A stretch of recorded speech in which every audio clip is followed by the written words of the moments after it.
Assalamualaikum warahmatullahi wabarakatuh.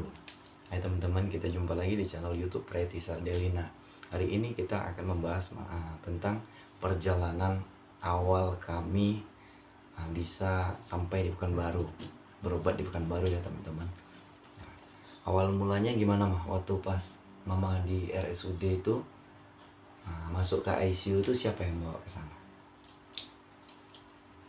Yang saya ingat sih Bang Yopi sama Kak Lian naik kereta tuh ya. oh ya Bang Yopi sama Kak Lian naik kereta, orang ini gonceng 3.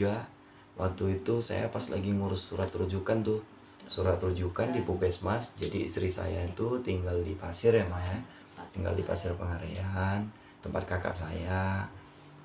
Rupanya istri saya ini selalu mual, muntah, dan kepala pusing, tinggal terasa sakit, nyeri gitu kan. Jadi jam-jam berapa itu ya? jam berapa itu mah? Pas mau subuh-subuhan gitulah. Pas mau subuhan ya? Jam 3, jam 4. Itu naik kereta gonceng 3 ya guys ya. Gonceng Gonceng 3 itu keadaan agak sesak itu ya Maya. Ya, Agak sesak. Setelah muntah aja kan sampai di apa tuh? Sampai turun dari motor itu kan. Setiap jalan itu turun karena mau muntah itu, turun dulu muntah, baru itu naik motor lagi, baru itu muntah lagi, kayak gitulah sampai ke IGD ya, ke IGD Rumah Sakit Pasir Pengarean, RSUD Pasir Pengarean. Setelah itu mah di RSUD itu rupanya kata dokternya mama harus dirujuk ke Rumah Sakit RSUD Pekanbaru. Mama dinyatakan nih sakit gagal ginjal kronis, wajib cuci darah. Itu gimana perasaan mama itu? Sebenarnya sih saya bingung, pertamanya bingung gini, soalnya kan bingungnya bukan apa, kok saya separah itu gitu penyakitnya, kok bisa dibawa Pekanbaru pas separah itu. Saya dengar juga cuci darah maksudnya kayak mana cuci darah itu gitu kan. Rupanya ya disuruh suami kan, ya udah istighfar aja, jalannya aja. Tapi ada juga yang lebih lucunya lagi ya Maya. Kami guys, waktu pas mau ke Pekanbaru itu ya, ini pengalaman kami ya, kami naik ambulan nih, seumur hidup kami baru sekali naik ambulan kami dari RSUD Pasir Pengarean ke Pekanbaru. Itu keadaan hujan lebat itu ya, keadaan istri saya lagi istilah kritis-kritisnya tuh. Sesaknya sesaknya tinggi dan napasnya istilahnya gimana lah, kayak orang yang sesaknya yang tinggi gitu, kayak COVID gitu ya, kayak orang sesak COVID gitu. Sampai itulah sepanjang perjalanan mulai dari Pekanbaru tuh mulai dari Pasir Pengarean mau menuju ke Pekanbaru itu, kami di perjalanan itu bisa dibilang cuma 4 orang di dalam mobil ambulan tadi. Saya, istri saya, supir, sama perawat 1 orang. Itu hujan deras, hujan petir. Bahkan yang lebih lucunya lagi, ini di perjalanan nih malah istri saya yang sakit, saya yang mabuk gitu. Sempat muntah-muntah ya Maya, muntah-muntah.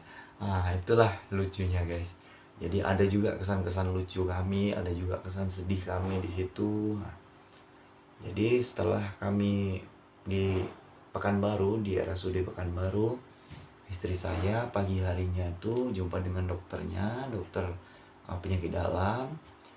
Setelah itu tindakan operasi ya mah, tindakan operasi, pasang operasi CDL.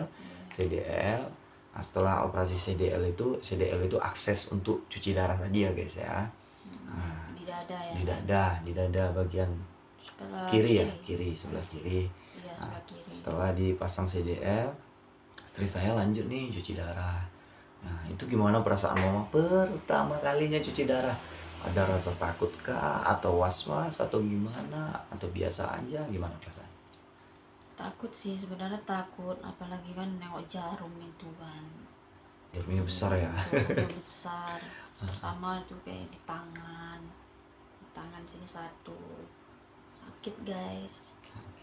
Dan itu di paha 1, di selangkangannya itu kan, itu 2 itu.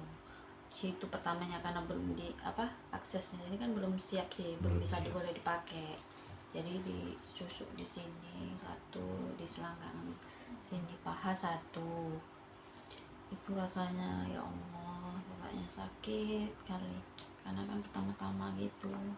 Nah, ini ada kesan juga yang lebih lucu kan. Setelah istri saya guys divonis gagal ginjal, harus rutin cuci darah nih 1 minggu. Awal mulanya 3 kali cuci darah 1 minggu. Nah, istri saya tidak menerimanya, nggak terima mama itu ya. Minta cepat pulang ke rumah. Jadi ya saya konsul dengan dokternya, dok, sampai kapan kami harus di rumah sakit ini, istri saya cuci darah.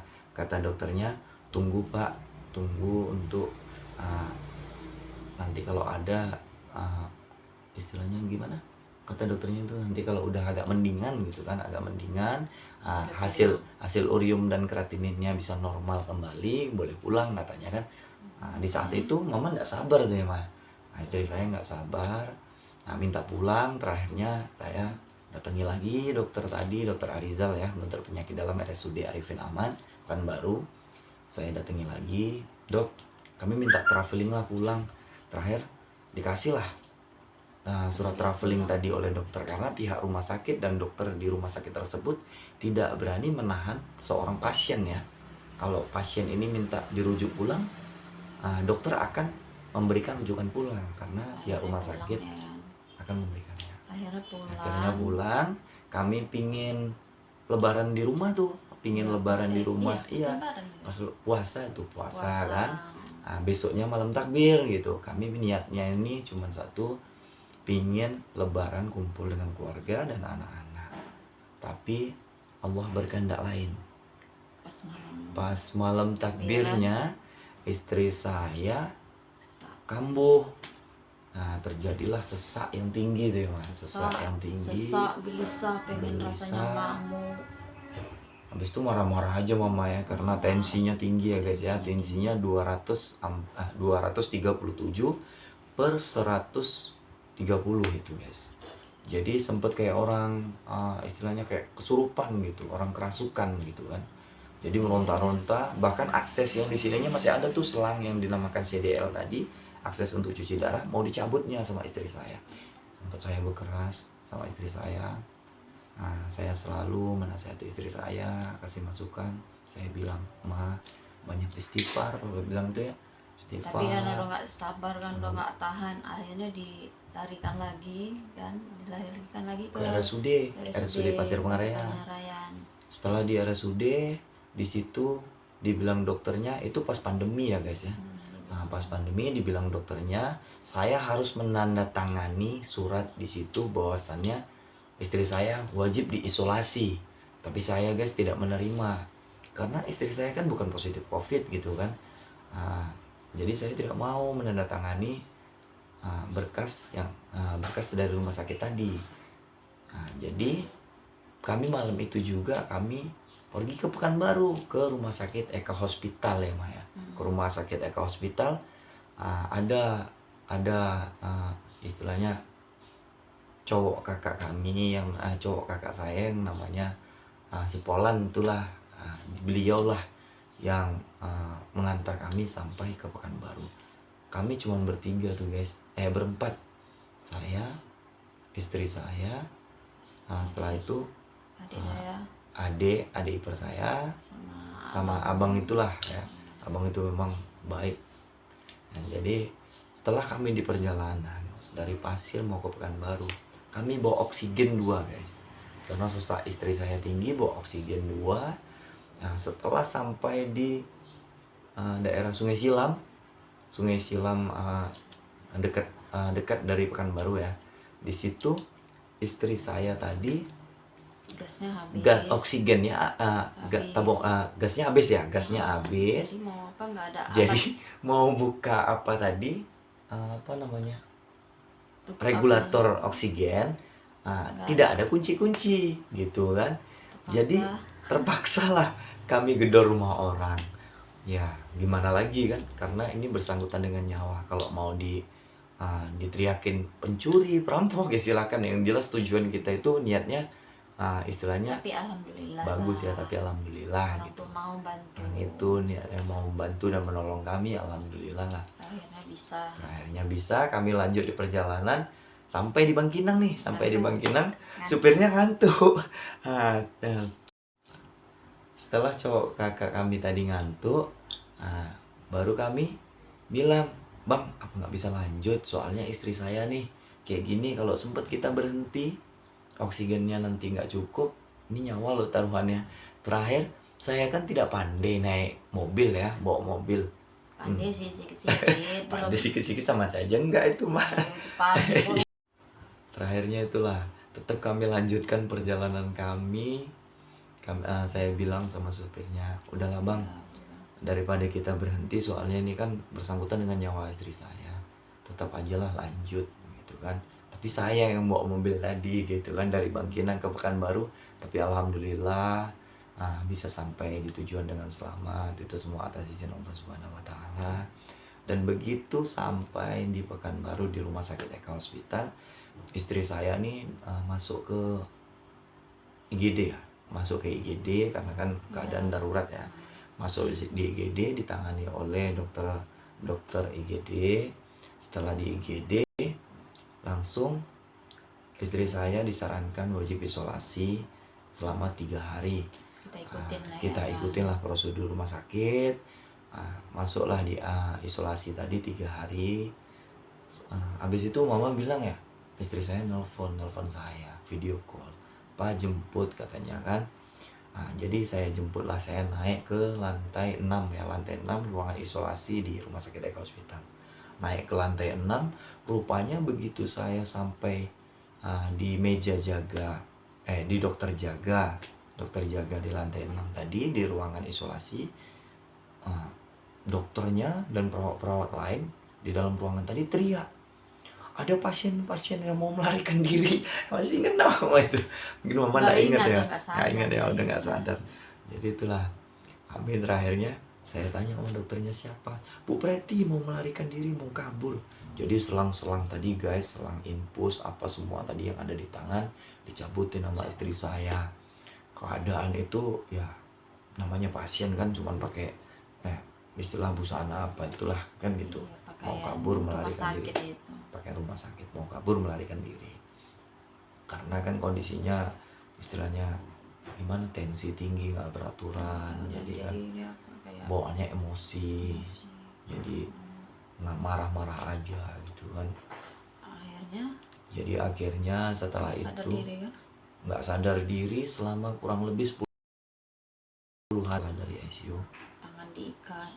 Masukkan di ICU, saya harus menandatangani surat dari rumah sakit bahwasannya istri saya harus diikat nih tangannya, kedua tangannya, karena takut nanti kalau kabur lagi gitu kan, ataupun istilahnya mencabut-cabut selang infus.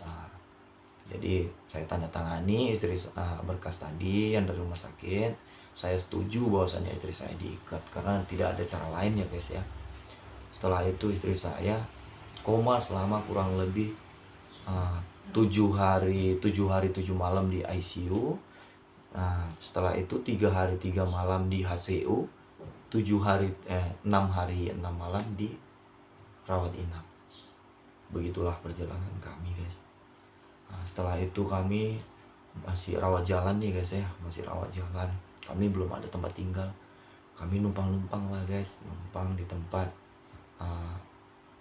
ada itu saudara adalah saudara gitu kan, rupanya mungkin namanya orang sakit ini kan kita cari titik nyamannya di mana dia tinggal gitu kan. Jadi terakhirnya rupanya istri saya nggak nyaman, mungkin kan ya habis itu terlalu jauh dari rumah sakit.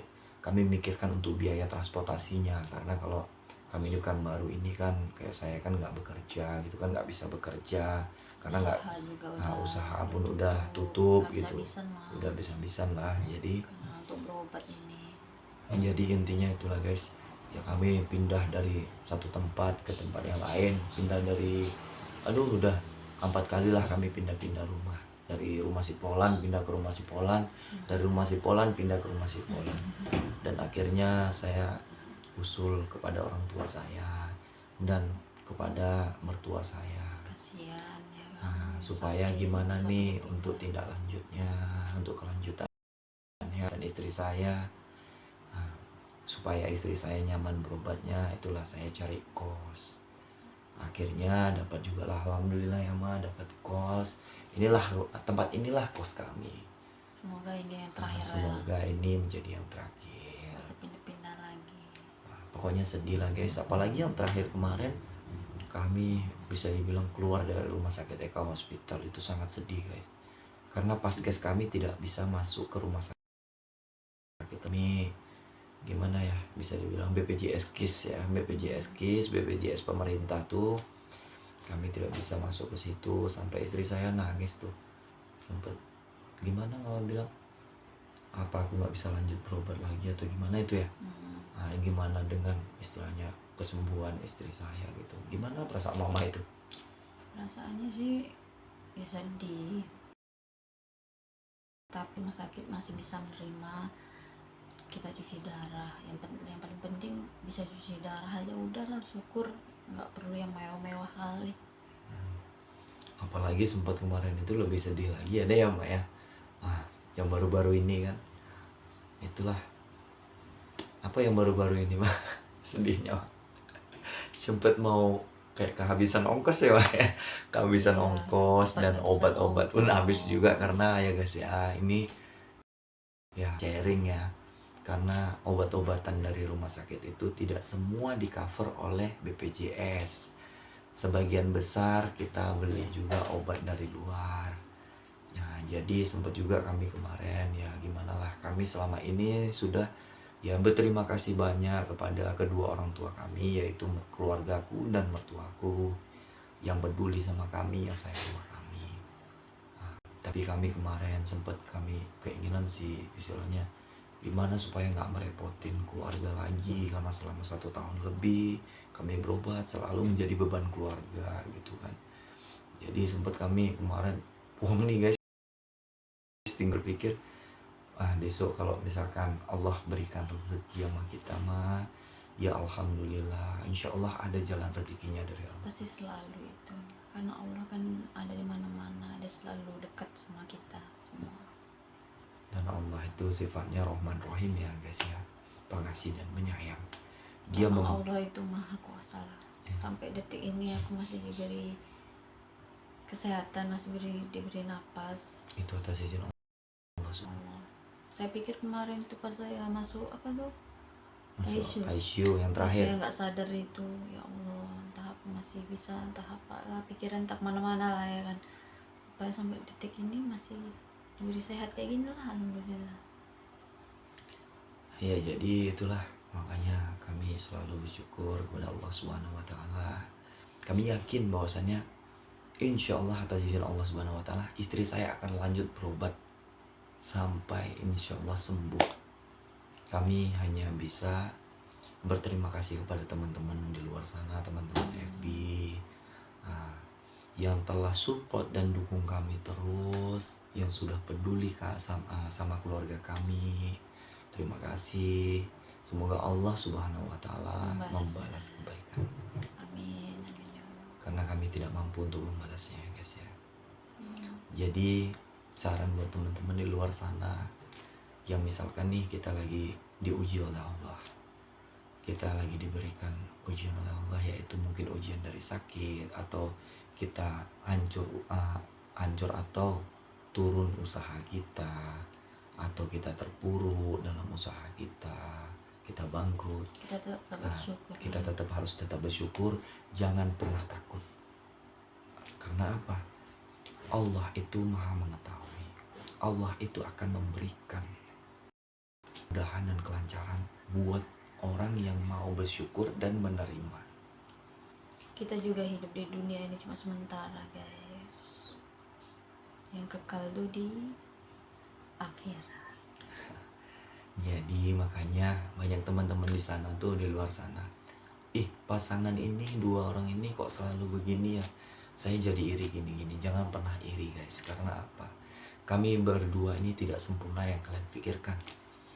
Karena saya sendiri dulu pernah sakit, divonis sakit, setelah vonis paru-paru saya divonis sakit TBC.